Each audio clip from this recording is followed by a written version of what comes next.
So hello everyone, and first of all I would like to thank every single subscriber and everyone those who are continuously promoting my channel IntroMech, where we discuss about basic mechanical engineering concepts, different automation tools and different online engineering digital calculation tools. So guys, today we have reached a milestone of 1000 subscribers, and when I started my channel, my main aim was to bridge the gap between engineering students and the industry.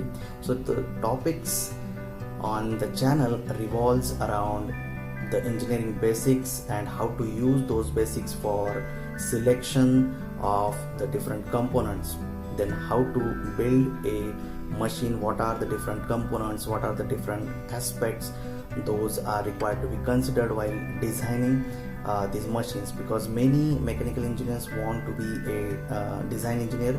So the content is very useful for the beginners, then for the professionals, and definitely for the mechanical engineering students.